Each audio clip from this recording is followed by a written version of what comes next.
cities keep solving traffic the same way. More roads, more lanes, more expansion. The investment is massive. The logic feels obvious, yet congestion returns, sometimes worse. That is the paradox. The system repeats the same solution and reproduces the same failure, because the real problem was never just road space. The mistake is structural. Traffic planners assume demand is fixed. It is not. New lanes create temporary relief. Then the system adapts. More people drive, longer trips feel reasonable, old routes refill. Congestion regenerates itself. The road expands, demand expands with it. This is induced demand. This is where most people freeze. But at Solver's Studio, we go to our toolkit, the Solver's 6. The tool here is first principles. First principles strips a problem down to its non-negotiable truths, not habit, not consensus, truth. We ask, what is the actual goal? What realities cannot be ignored? This prevents temporary relief from being mistaken for structural resolution. Clarity begins when assumptions disappear. The first step is isolating the true goal. Cities do not exist to maximize driving. They exist to move people efficiently while preserving quality of life. That changes the system completely. The goal is movement, not highways. Once that becomes clear, transit, walking, and mixed infrastructure stop looking secondary. They become direct solutions. Next, identify the real failure mechanism.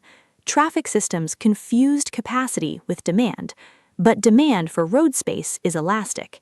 Increase capacity, and the system creates new usage.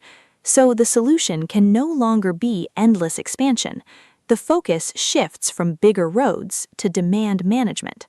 Not more supply, better incentives. Finally, rebuild around reality. If demand expands with capacity, the system must regulate demand directly. This is where congestion pricing becomes logical. Instead of endlessly increasing supply, the system manages flow. The intervention finally matches the physics of the problem. The principle changes. Not more roads create relief, but regulated demand creates stability. First principles creates clarity by removing false assumptions. Isolate the true goal, identify the real failure mechanism, rebuild around objective system rules. That shifts problem solving away from intuition and toward structural truth. The same failure appears in overloaded personal schedules. People feel overwhelmed and respond with more effort, longer hours, more optimization, more pressure. This is the personal version of expanding highways.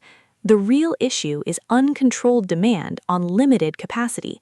The person keeps accepting obligations while ignoring fixed energy limits. First principles changes the question. Not how do I fit more in, but what is this schedule actually designed to achieve? Once the goal and real capacity become clear, unnecessary commitments can finally disappear. Complex systems often reward intuitive but flawed solutions. The surface problem hides the structural truth underneath.